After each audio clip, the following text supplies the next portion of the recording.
Hey,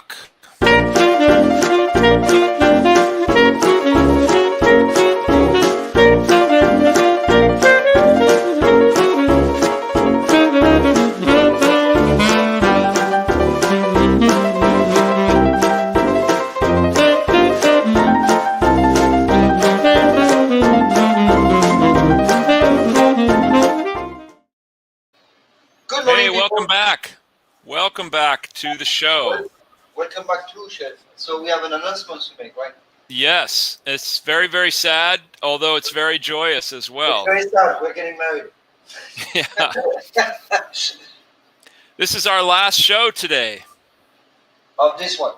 We're moving to radio. Most people start in radio and move to television. We're starting in television and moving to radio. We don't do anything there. And the reason we're doing this, quite frankly, is because we just can't afford the makeup anymore. So yeah. Right. So we're just going to do radio. Because we're getting to a point where we need so much makeup. Yeah, you don't want to see us without the makeup. And I just don't have the time anymore to sit in the makeup chair for an hour before every show. It's tough. You can't find your brush with your eyesight. That's right. That's right. So yeah. Anyway, so it's gonna be good. So we're gonna. Yeah. That we plan. That's gonna be really cool. We are gonna launch it in April, sometime in April. Maybe the 12th. It's going to be on Monday still. It's going to be about the same length of time, a little shorter. It's probably going to be 20, 25 minutes.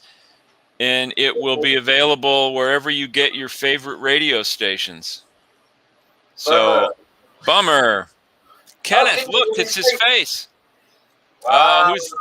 And look at that cutie. Yeah. You're talking about the girl, right? Yes, very definitely. We're not going away. We just have we have worked on a really cool show about all the ingredients that exist in the world that you cook with, and we're going to do a small chunk on. It's going to be a little more focused, I would say, and we're going to talk about the origin, the method of cooking, some basic nutrition aspects, and what to do, and a recipe. Even though it's going to be online. That's right. So it's going to be very concise, and we're going to talk about all the ingredients that you can find, all the vegetables, all the name of any recipe, any dishes, any of those things. It's going to be really cool. It's like an encyclopedia, let's say, right? We're going to be much more focused because we've adjusted our medication levels, and I think we finally have it right, so we'll be able to focus. It's going to be called, should we give them the title? We should put the title up on the screen if we can. Yes, I can. You can do that through the magic of technology. I still write with a tablet and a chisel, so you're a little bit ahead of me. It's hard to put that up on the computer screen. It's going to be called Table for 7 Billion. So, a table for 7 billion. Eating and cooking through history. Yeah. It's going to be a lot of fun. We're going to have lots of interesting things to say. And who knows, we may expand the show to more days a week eventually, but we're starting out with one.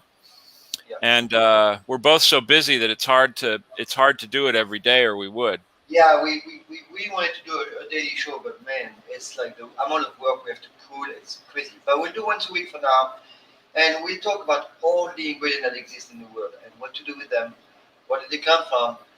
And it's going to be very focused. And because we've been in the cooking business for so many years, we can tell you like cool tips and tricks and stuff to do with asparagus, cabbage, pork, liver, butter, cream, what is buttermilk, all this stuff. So we're going to detail each ingredient once a week. That's right. It's going to be fun. It's something we kind of wanted to do, and we've never really went into that. And now it's time. It is time. Yeah. Well, and also it's because I remember all these things. I remember when fire was invented. And will it be a podcast or a live broadcast? It's going to be a live broadcast. Probably, yeah. We're not exactly sure on the platform because we're still figuring out right now. I think I'm going to go back to podcast. We like the idea of podcast because we have anyway, so we can listen from anywhere. I'm not sure where it will be pushed, but you have notification on Facebook, and yeah, you know about it. Okay, it's not, we're not disappearing. We're just making something new, Yeah, and it's gonna be fun. It's gonna be it's fun. going to be very There's a lot, fun. there's a lot to talk about because we get the same question all the time. Like, how do you make oil? How do you make flour? How do you make butter? How do you make all buttermilk? All this stuff. I mean, those are basic stuff that everybody should know. Where the food comes from, so you have a good understanding of what you're dealing with when you cook. That's right. That's And yeah, right. Well, we have a question today on our last day. That is about butter. It's a strange question, but oh, I thought it would be good for the last day. Is there ever a time when you use too much butter? I'm not sure what they mean by that. I mean, look, we say all the time that butter is not bad for you. Butter is not very actually good. good for you. You shouldn't be afraid of it. You shouldn't be afraid to use it. But that doesn't mean you should eat it by the spoonful like it was yogurt or something. I mean, Well, yeah, you I can. think you can use too much butter. I mean, I've had dishes in restaurants that were just swimming in so much butter that it wasn't very pleasant, you know. You have to use discretion. Uh, Yeah. and I don't use butter for everything. We use a lot of olive oil. So yeah, I think butter's good and you should use it all the time, but I don't think you need to go overboard. I think you need to learn how to use butter in a way that enhances the food without overwhelming it and just, you know, making it a greasy mess. Um, so that's my take on it. What do What you is think? that? I'm sorry. Uh, Kenny sent me something about Boston Kelly. What is that? For Those those hats. hats, Boston Scally. Oh, you mean my hat? No. Is that what you're talking about? Oh, maybe. You don't need a source for that hat. You have one on your head. Maybe he thinks I should have one. Maybe maybe he can't see my hat and he thinks I have a source on my head. Well, this same person wanted to know, I think it's the same person. If you make butter by churning cream, how does whipped cream work? Oh yeah. Well, the fact is, if you whip cream long enough, it's basically going to turn into butter. Um, Yeah, true. Actually, yeah. that's why you have to stop at some point. Otherwise, it's just going to solidify and be a mass that's not going to be what you want. But yeah, it's the same thing. You are churning this, and what you're doing is you're forcing these fat globules to come together and to bind, and then it pushes the liquid out. It's almost like making cheese. So what you end up with is this mass of fat, and the liquid, the buttermilk, you drain off, and you can drink it, or you can make buttermilk pancakes, or you can feed it to the hogs for all we care. But yeah, so I've whipped cream to the point where it's almost butter before, and I realized my mistake when I was first whipping butter. So when you're Right, whipping right, butter, right. you pull out the whisk once in a while, and you sort of test the peak, see if you want a really loose whipped cream, like if you're doing an Irish coffee and you want something a little looser, Looser, or actually, looser. It's called chantilly. yeah, right, Crème exactly, chantilly is the loose cream. That's pretty loose cream. You don't shape it. right. That's chantilly. I knew that. I can say that now because you've already told me, so I can just pretend I knew that all along. Yeah. So, and then the follow-up question And is: Are some butters better than others? yeah, And I say yes. You should buy well, good butter. yeah, always. You And should why is buy that? butter. Actually, Yeah. there's a good reason for that. When any mammal eat food and there's toxins in there, the toxins are going to be trapped into the fat. That's what the body does to protect. So it locks things and put them in fat cells, and the fat cells are put into any place they can in between organs. And what's happening is those toxins stay there because they can't be used by the body. Same with the cheese, same with the butter, right? Uh-huh. Because butter and cheese and all the dairy are full of the fat from the animal. If that animal is not fed properly, it's going to develop toxins. Those toxins are going to be in your butter or in your cheese. Hmm. So in the Also, fat if thing. the animal is raised under a great deal of stress, like if they're confined to feeding pens and they have no room to walk around, and if they're All just these, all that, these are that factors to toxins. All these, yeah, yes. that's bad stuff. So So yeah. So yes, there is bad butter, absolutely, and there is good butter, and the price tag kind of shows you the quality. Basically, it's not very complicated. most commercial butter in the United States is about 80% butter fat, which is kind of low. The really good butters, like Strauss makes a really good butter. There are lots of imported butters. Like I use the Kerrygold, the Irish butter. Yeah, All that's those really cows are grass fed, and it's about 85, 86%, which is much better to yeah, cook with, to eat, and for baking. and for baking. And for sauces, you get much creamier sauces. If you're cooking in it, it doesn't spatter as much because there's a lot less liquid in it. It's just good all the way around. And those particular brands, and there are others, but I know that Strauss and Kerrygold are both made from milk that is raised organically.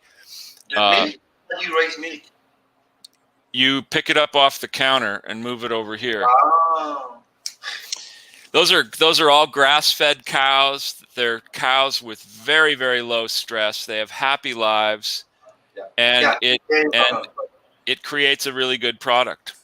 So the stress hormone develop toxins also. Stress Yeah, hormone is cortisol.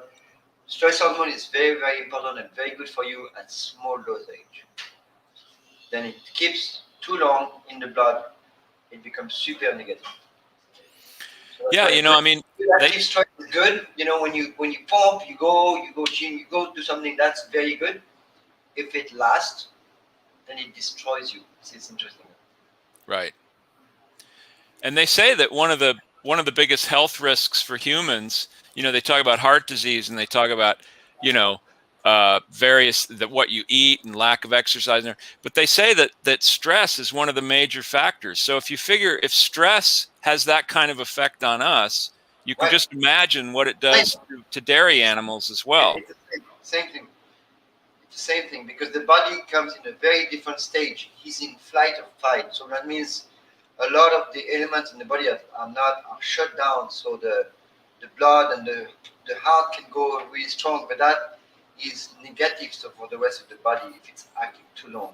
And that's for everyone the same, right? Yeah. I get I get really irritated. There's a couple of cooking shows I've seen. One in particular, this particular cook that has a show on the Food Network. She was always saying stuff like, get the cheapest chicken you can get. You can get Yeah, I chicken know. for like $1.20 a No, pound. And I used to say, why are you telling people that? yeah. That's just absolutely bad, unhealthy information. And the Americans problem, love to buy cheap food, and you shouldn't. and the problem that people are on a budget, which I completely understand, that does not remove the fact that the food is bad. So I understand the budget, but I also understand the quality of the food. So this is where you navigate, right? And Right. if you have to buy cheap food because you have to, which is very possible, nothing wrong, I've done that for many years, then you need to make sure you have a lot of vitamin C with that. That means lots of antioxidants, garlic, onions, herbs, those are cheap, lemon, good fruit, stuff like this. So you Right. balance it out. It's not ideal, but this is how you do that. You keep adding nutrients, specifically antioxidant, to repair whatever the food is doing to you if it's a low quality food. This is important to understand. That's what antioxidant does when it comes from food. So parsley, cilantro, onion, like because the food has the stuff that we know plus all the good mysterious stuff that we have that we don't know that is very active. I saw, Right. and I know. I also maintain, though, that the difference in cost is not that much between a really, commercially, industrially raised chicken, for example, and like a Mary's chicken, it's a couple bucks. It's not that much money. Yeah, exactly. Right. So I don't. Costco is great, I guess, in some ways, but I don't know, man. I don't know.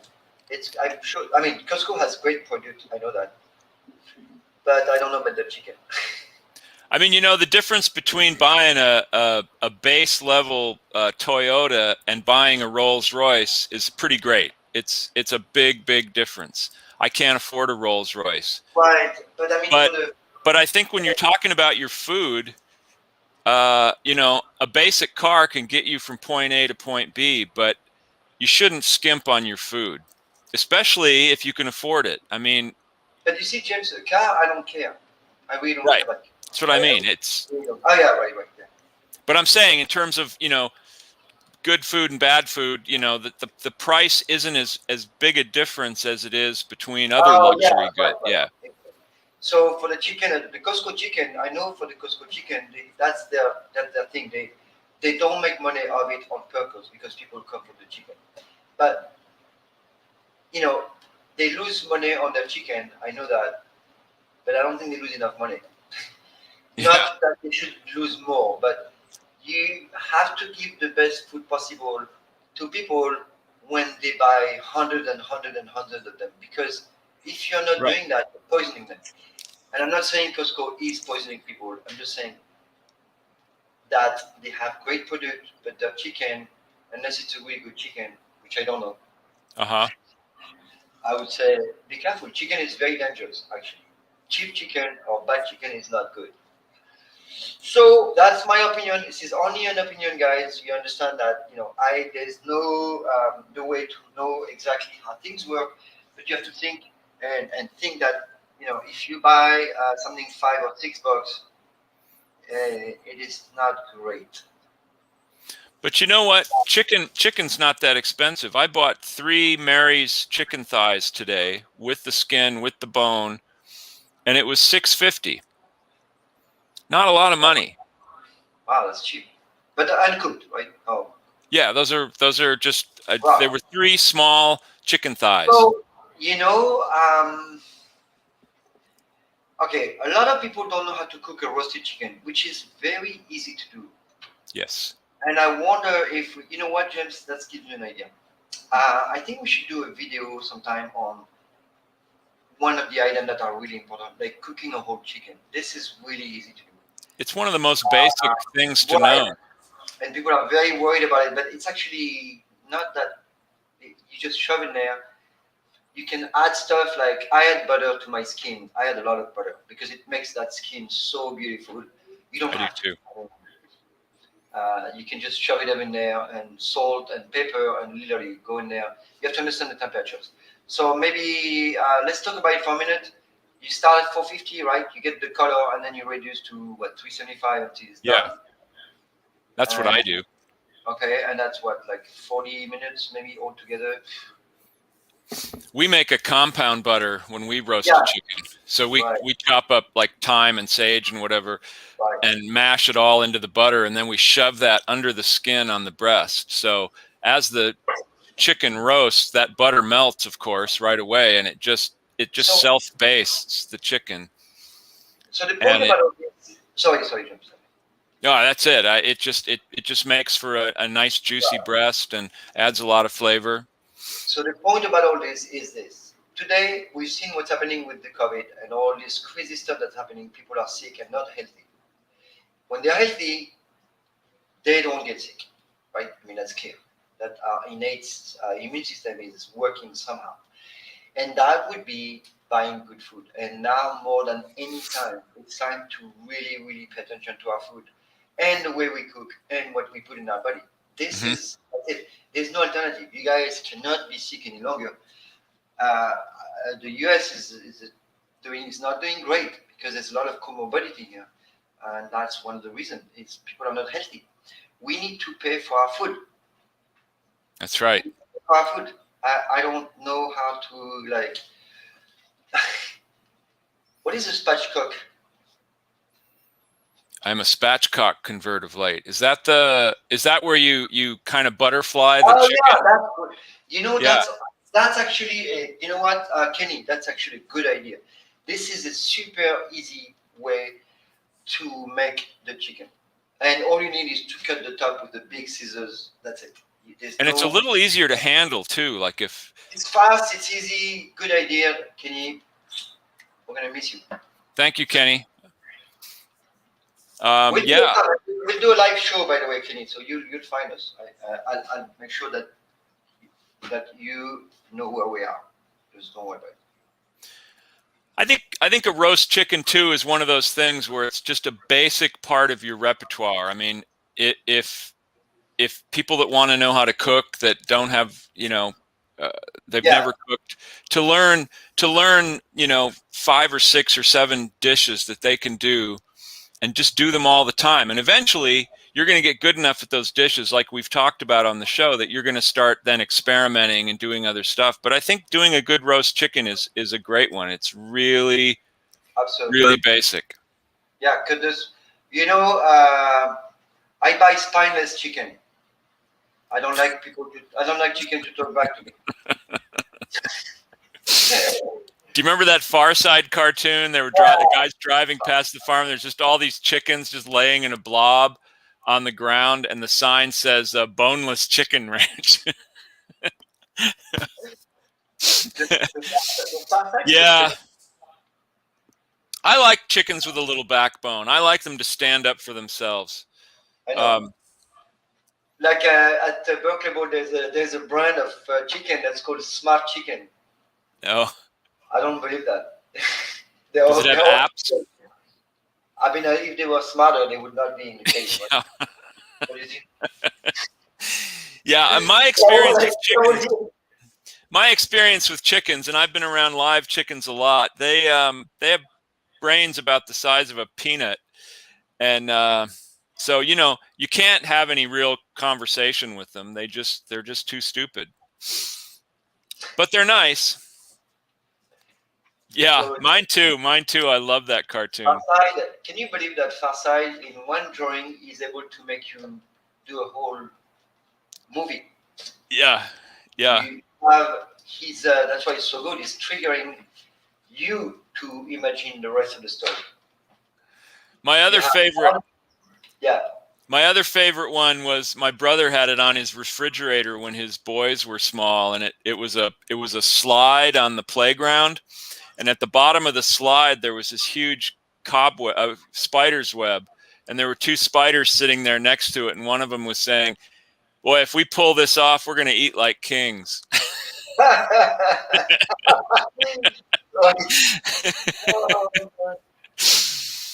Oh, what a mind he had, Gary Larson. He's still alive. He just doesn't do it anymore. He doesn't, huh? Yeah, no, he quit. But they still bring this stuff out, like you say, the calendars, the books. But so one more question: should butter be stored in the refrigerator? That depends on the quality of the butter, first of all. Yeah. I think that, if you buy a lot of butter and you're storing it for a while, yeah, you should keep it in the refrigerator. I like to pull it out ahead of time because for various things. If I'm putting it on toast, I like it to soften it up a little bit. But what makes butter go bad is air and bacteria, not necessarily temperature. So, James, it's the dairy. Yeah. You're not taking the dairy, yes. There's a device that is still sold probably. It's a little ceramic dish, and you put butter in it, and then the bottom half has water in it. So you submerge the part with the butter into the water, so it completely seals off any air, and you can just leave the butter out on the counter, which is nice because it stays really soft. So if you're just using it for putting on your toast. How do you call that, chef? I'm going to show them. This is something we had. I'm trying to remember what we used to call them. I used to sell them. It was called a butter crock or a butter. I don't remember what the official name was, but it was very clever. I I have that. It's especially great if you have butter on your toast every morning, like I do. It's great because the butter stays room temperature, so it's very spreadable. It's not ideal if you're using the butter for baking a pie because you want the butter to be cold. So I just got something, chef. I don't know if. Tell me if that's. are you summoning it up from the internet? Yeah, there we go. Yeah. So. Butter keeper. Yep, that's what they're called, the butter keeper. I don't know why I couldn't think of that. There's no water here, right? The water goes in the bottom one in the container. Right. And then the part with the butter goes upside down and goes into the other container. And it doesn't fall. Right. No, because it's butter, so it stays in there. It's a very clever thing. It's not the other way. I mean. Yeah, there it goes. See the butter's in that top part. Right. Exactly. It's funny. I'm pointing at the screen and I'm realizing, yeah, nobody can see what I'm doing. Wow. Oh well, I'll learn eventually. I'll get the hang of this show. No, it's called a butter keeper. Yeah. All right. So I think you should order one and have one sent to every one of our viewers. Which is Kenneth.